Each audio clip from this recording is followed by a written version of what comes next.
ਉਹ ਮੈਨੂੰ ਸਿਗੜ ਵੀ ਲਾਉਂਦੀ ਸੀ ਸਾਰੇ ਬਦਨ ਤੇ ਮਾਰਦੀ ਵੀ ਸੀ ਤੇ ਸਜ਼ਾਵਾਂ ਵੀ 2 ਨੰਬਰ ਕੰਮ ਕਰਾਉਂਦੀ ਸੀ। पुलिस ने इन जो मुतासरा फैमिली इनको थ्रेट किया हुआ है। ਕੁੜੀ ਜਦੋਂ ਤੁਹਾਡੇ ਕੋਲ ਗਈ ਸੀ ਉਸ ਤੋਂ ਬਾਅਦ ਕਿੰਨੇ ਅਰਸੇ ਤੱਕ ਤੁਹਾਡੇ ਨਾਲ ਰਾਬਤਾ ਰਿਹਾ ਤੇ ਰਾਬਤਾ ਖਤਮ ਕਿਦੋਂ ਹੋਇਆ? ਉਹ ਮੇਰੇ ਤੋਂ ਬੁਰੀ ਨਜ਼ਰ ਰੱਖਦਾ ਸੀ। ਅੱਜ ਸਵੇਰ ਨਾਲੇ ਉਹਨੇ 2 ਵਾਰ ਜ਼ਿਆਦਤੀ ਕੀਤੀ ਮੇਰੇ ਨਾਲ। इस बच्ची को घर छोड़ने के बहाने किसी और शख्स को जो है ना वो सेल आउट कर दिया। 2 ਸਾਲ ਤੁਹਾਡੇ ਕੋਲ ਬੱਚੀ ਨਹੀਂ ਸੀ ਹੈ? 4 ਸਾਲ ਜੀ ਹੋ ਗਏ ਨੇ। 4 ਸਾਲ ਤੂੰ ਪਿੱਛੇ ਹੁਣ ਆਈ ਇੱਥੇ। ਉਹਨੇ ਮੈਨੂੰ ਧਮਕੀ ਲਾਈ ਹੈ, ਕਹਿੰਦਾ ਤੂੰ ਜੇ ਦੱਸਿਆ ਤਾਂ ਮੈਂ ਤੇਰੇ ਪਿਓ ਨੂੰ ਵੀ ਮਾਰ ਦਾਂਗਾ, ਤੈਨੂੰ ਵੀ ਤੇ ਤੇਰੀ ਮਾਂ ਨੂੰ। ਚਿੱਟਾ ਜਿਹਾ ਛਾਪਰ ਹੈਗਾ ਸੀ ਖਾਕੀ ਜਿਹਾ, ਉਹਦੇ ਵਿੱਚ ਪੈਸੇ ਪਤਾ ਨਹੀਂ ਕਿੰਨੇ ਨੇ ਲਾਏ ਨੇ ਜਾਂ ਕਿੰਨੇ ਨਹੀਂ ਲਾਏ। ਅਗਲੇ ਦਿਨ ਕਹਿੰਦਾ ਤੇਰਾ ਅੱਬੂ ਆਇਆ ਤੈਨੂੰ ਮਿਲਾਉਣ ਵਾਸਤੇ ਲੈ ਕੇ ਜਾਣਾ ਵਾ। ਮੈਨੂੰ ਲੈ ਗਿਆ ਦਾ। शुरू अल्लाह के बबरकत नाम या रहमान के साथ जो तमाम जहानों पर रहम करने वाला है। नाजरीन, आप देख रहे हैं स्टार एशिया डिजिटल और मैं हूं आपका मेज़बान साद फरदी।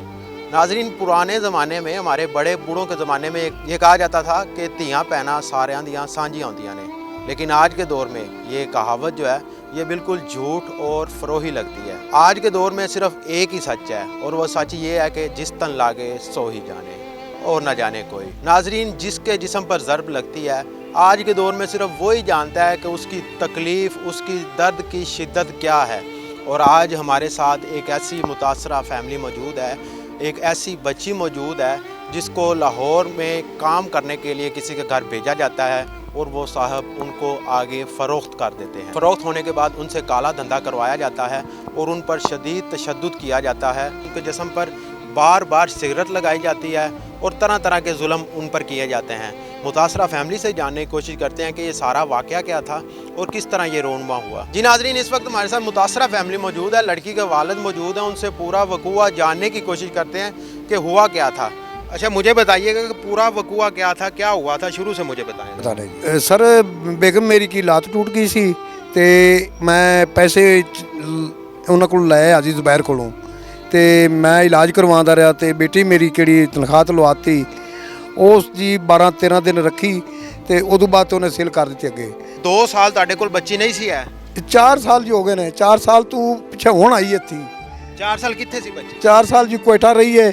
ਇਹਨੇ ਬੱਚੀ ਦੀ ਬਕੌਲ ਲੈਣ ਜੀ ਮੈਨੂੰ ਕੋਇਟਾ ਇਹਨੇ ਭੇਜ ਦਿੱਤਾ ਸੀ ਸੇਲ ਕਰਕੇ। ਚਿੱਟਾ ਜਿਹਾ ਛਾਪਰ ਹੈਗਾ ਸੀ ਖਾਕੀ ਜਿਹਾ, ਉਹਦੇ ਵਿੱਚ ਪੈਸੇ ਪਤਾ ਨਹੀਂ ਕਿੰਨੇ ਨੇ ਲਾਏ ਨੇ ਜਾਂ ਕਿੰਨੇ ਨਹੀਂ ਲਾਏ। 2 ਆਦਮੀ ਆਏ ਸਨ, ਇਹਨੇ ਮੈਨੂੰ ਗੱਡੀ ਤੇ ਲੈ ਗਿਆ ਤੇ ਇਹਨਾਂ ਅੱਗੇ ਸੇਲ ਕੀਤੀ। ਮੈਨੂੰ ਜੀ ਉਹਨੇ ਕੋਇਟਾ ਭੇਜ ਦਿੱਤਾ। ਉੱਥੇ ਮੈਂ ਰਹੀ ਹਾਂ 4 ਸਾਲ।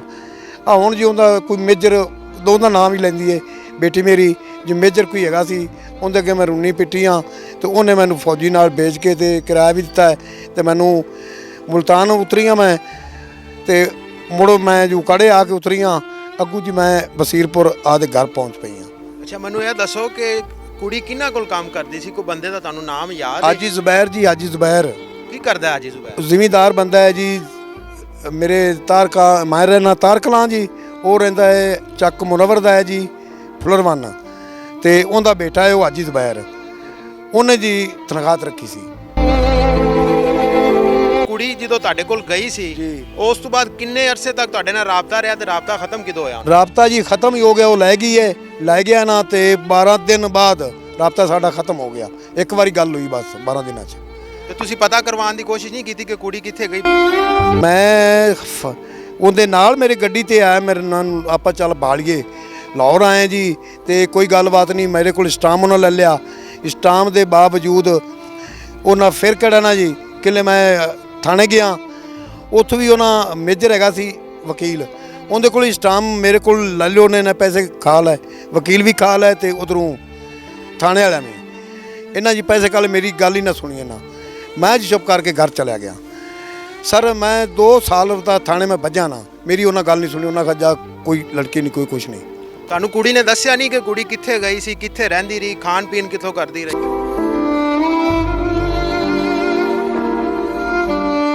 ਉਹ ਕਹਿੰਦੀ ਹੈ ਜੀ ਮੈਂ ਕਿਹੜਾ ਨਾ ਹਾਲਾਤ ਮੇਰੇ ਬੜੇ ਖਰਾਬ ਸਨ। ਮੈਨੂੰ ਕੋਟਾ ਉਹਨਾਂ ਭੇਜ ਦਿੱਤਾ। ਇੱਕ ਮਾਈ ਹੈਗੀ ਸੀ ਸ਼ਾਦੀਆ, ਉਹਦੇ ਨਾਂ ਸੀ ਖਰੇ ਸਾਦੀਆ, ਉਹਦੇ ਕੋਲ ਮੈਂ ਰਹੀ ਹਾਂ। ਉਹ ਮੈਨੂੰ ਸਿਗੜ ਵੀ ਲਾਉਂਦੀ ਸੀ ਸਾਰੇ ਬਦਨ ਤੇ ਮਾਰਦੀ ਵੀ ਸੀ ਤੇ ਸਜ਼ਾਵਾਂ ਵੀ 2 ਨੰਬਰ ਕੰਮ ਕਰਾਉਂਦੀ ਸੀ। मज़ीद आगे बढ़ते हैं और लड़की से बात करने की कोशिश करते हैं और जानते हैं कि उसके साथ हुआ क्या था और ये मुकम्मल माजरा किस तरह पेश आया। ਅਸੀਂ ਗਰੀਬ ਹੈਗੇ ਸੀ। ਮੇਰੇ ਅੱਬੂ ਨੇ ਕੰਮ ਤੇ ਲਾਇਆ ਅੱਜ ਜ਼ੁਬੈਰ ਦੀ ਕੋਠੀ ਤੇ ਫੁੱਲਰਵਨ ਜ਼ੁਬੈਰ ਫੁੱਲਰਵਨ ਮੇਰੇ ਅੱਬੂ ਨੇ ਉੱਥੇ ਲਾਇਆ ਸੀ। ਉਹ ਮੇਰੇ ਤੇ ਬੁਰੀ ਨਜ਼ਰ ਰੱਖਦਾ ਸੀ ਅੱਜ ਜ਼ੁਬੈਰ ਨਾਲੇ ਉਹਨੇ 2 ਵਾਰ ਜ਼ਿਆਦਤੀ ਕੀਤੀ ਮੇਰੇ ਨਾਲ। ਮੈਂ ਕਿਹਾ ਮੈਂ ਆਪਣੇ ਅੱਬੂ ਨੂੰ ਦੱਸਾਂਗੀ। ਉਹਨੇ ਮੈਨੂੰ ਧਮਕੀ ਲਾਈ, ਕਹਿੰਦਾ ਤੂੰ ਜੇ ਦੱਸਿਆ ਤਾਂ ਮੈਂ ਤੇਰੇ ਪਿਓ ਨੂੰ ਵੀ ਮਾਰ ਦਾਂਗਾ, ਤੈਨੂੰ ਵੀ ਤੇ ਤੇਰੀ ਮਾਂ ਨੂੰ। ਫਿਰ ਉਸ ਤੋਂ ਬਾਅਦ ਅਗਲੇ ਦਿਨ ਕਹਿੰਦਾ ਤੇਰਾ ਅੱਬੂ ਆਇਆ ਤੈਨੂੰ ਮਿਲਾਉਣ ਵਾਸਤੇ ਲੈ ਕੇ ਜਾਣਾ ਵਾ।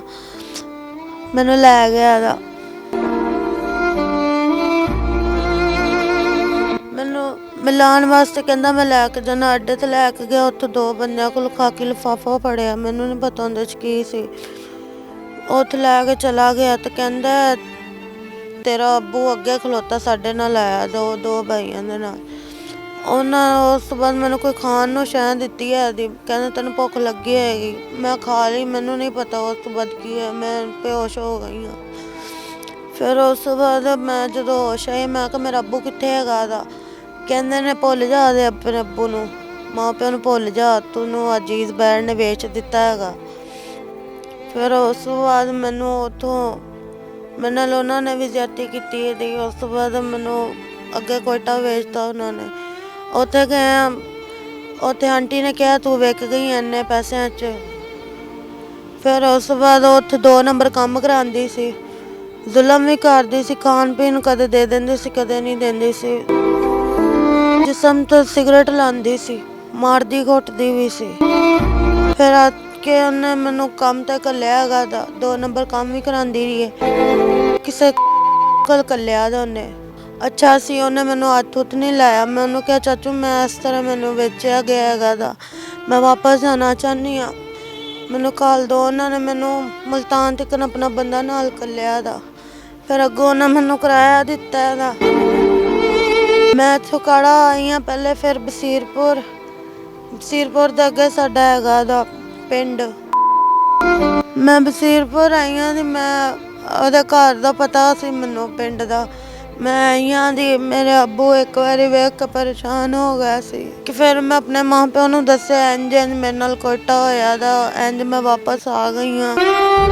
ਫਿਰ ਉਸ ਤੋਂ ਅਗਲੇ ਦਿਨ ਮੈਨੂੰ ਅਦਾਲਤ 'ਚ ਲੈ ਕੇ ਆਏ ਨੇ ਵਕੀਲ ਸਾਹਿਬ ਕੋਲ। ਉਹਨਾਂ ਨੇ ਅਜੀਬ ਜ਼ਬੈਰ ਨੂੰ ਵੀ ਫੋਨ ਕੀਤਾ ਇਹਦਾ ਕਿ ਤੂੰ ਕਿੱਥੇ ਆ। ਉਹਨੇ ਪਹਿਲਾਂ ਟਾਈਮ ਲਿਆ, ਨਹੀਂ ਆਇਆ ਦਾ। ਉਸ ਤੋਂ ਬਾਅਦ ਕਹਿੰਦਾ ਮੈਂ ਦੂਰ ਆ, ਨਹੀਂ ਆ ਸਕਦਾ।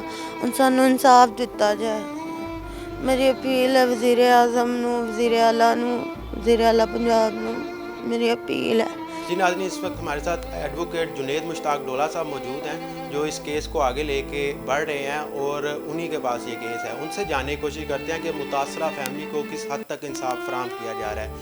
ये 1 दिसंबर को जब बच्ची इनको रिकवर हुई है ये मेरे पास आए हैं और इन्होंने मुझे सारी बात बताई है कि बच्ची को जो है ना वो सेल आउट किया गया। बच्ची पहले लाहौर थी, एक ज़ुबैर नामी शख्स के पास, उनके घर काम करती थी और उसने इसके साथ 2 बार ज़्यादती की बच्ची के साथ। जब इसने ये सारी बात अपने माँ बाप को बताने की कोशिश की, उसने इनको धमकी दी कि अगर आपने माँ बाप को बताया या बच्ची ने कोई और स्टेप लिया तो बच्ची को जो है ना वो जान से मार देंगे।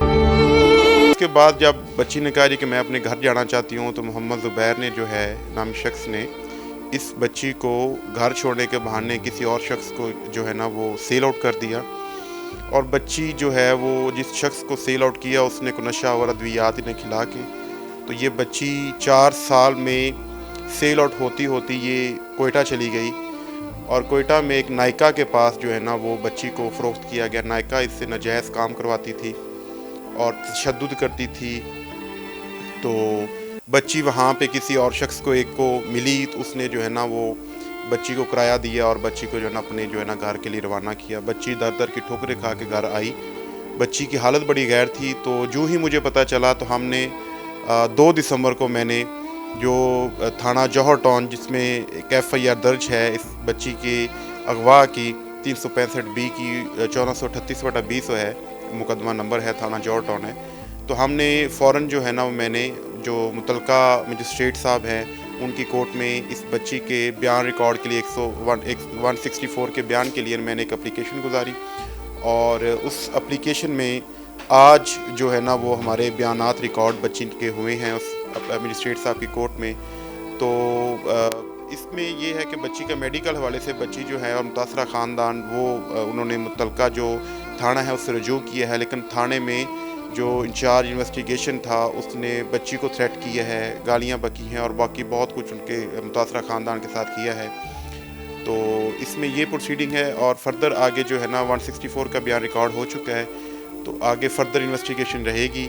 تو جس طرح انویسٹیگیشن آگے جائے گی تو جو ہے نا یہ معاملات آگے مزید کھلیں گے اور اس کی حقیقت جو ہے نا وہ دنیا کے سامنے آئے گی۔ جو ملزمان ہیں ان سے رابطہ کرنے کی کوشش کی گئی ہے، اگر کی گئی ہے کوشش تو ان کا کیا کہنا ہے؟ کیا وہ عدالت میں پیش ہوئے ہیں؟ آگے کس طرح کیس کو دیکھ رہے ہیں آپ؟ جی عدالت نے جو ملزمان ہیں ان کو آگاہ کیا تھا کہ جی آپ کورٹ میں پیش ہوں اور اس کے بارے میں جو ہے نا آپ ذریعہ کونسل یا جو ہے نا از خود آ کے اس میں آپ پیش ہو جائیں، لیکن یہ ہے کہ وہ ملزمان نے جب یہ سنا تو انہوں نے راہ فرار اختیار کیا، حتیٰ کہ اس حد تک کہ ان کے سارے جتنے بقول عدالت کے جتنے اس کے نمبرز ہیں اور جو ہیں وہ سارے بند جا رہے ہیں، اور وہ جو ہے نا وہ یہاں سے فرار ہو چکے ہیں۔ تو اب اس میں یہ ہے کہ پولیس کی ساتھ کوآپریٹ کرتی ہے، یہ دیکھنا ہوگا، کیونکہ ابھی تک جو ہے نا پولیس نے ان جو متاثرہ فیملی ان کو تھریٹ کیا ہوا ہے کہ جی آپ اپنا کیس واپس لیں اور یہ آپ جو ہے نا کسی پہ ایلیگیشن نہ لگائیں، جبکہ یہ ساری حقیقت اب آشنا ہو چکی ہے۔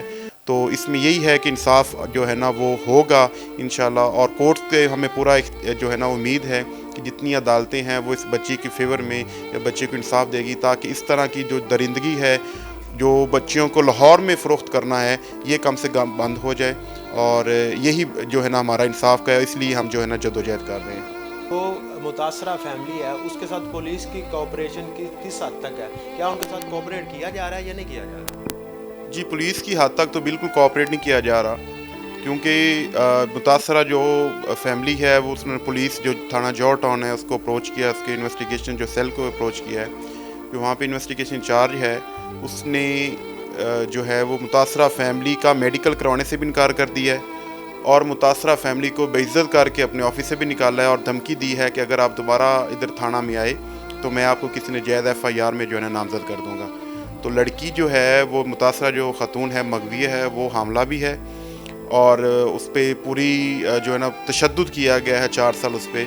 اس کا میڈیکل جو ہے نا اس کی اشد ضرورت ہے میڈیکل کرا، تاکہ جو حقائق ہیں اس کو جو ہے اس سے پردہ اٹھ سکے، لیکن یہ کہ پولیس بالکل کوآپریٹ نہیں کر رہی ہے، اور دوسری ملزمان پارٹی کوشش کرنے کے لیے جو ہے نا یہ اس معاملے کو دبا رہی ہے، اور جو خاندان ہے متاثرہ خاندان ہے اس کو بار بار پریشرائز کیا جا رہا ہے کہ اس کیس سے جو ہے نا پیچھے ہٹ جائے۔ زبیر صاحب آپ کے پاس کوئی نادیہ نامی لڑکی کام کرتی تھی، آپ نے اس پہ تشدد وغیرہ کیا ہے؟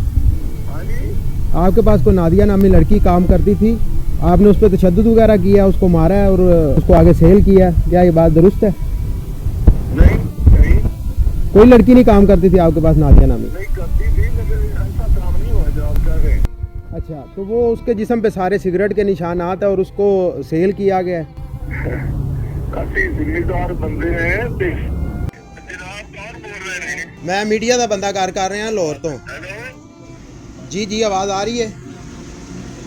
ہیلو آواز آ رہی ہے تانوں؟ ہیلو؟ جو مائیں بہنیں ہماری ہیں وہ آج کے دور میں بالکل بھی محفوظ نہیں ہیں، اور ظلم کی انتہا یہ ہے کہ ان کو فروخت کر دیا جاتا ہے، جو کہ ایک گھر میں کام کرتی ہیں ان کو لیا جاتا ہے اور آگے دوسرے شہروں میں فروخت کر دیا جاتا ہے اور ان سے کالا دھندا کروایا جاتا ہے۔ یہ صورتحال ہے جی۔ اسی کے ساتھ ہمیں دیجیے اجازت، اللہ نگہبان۔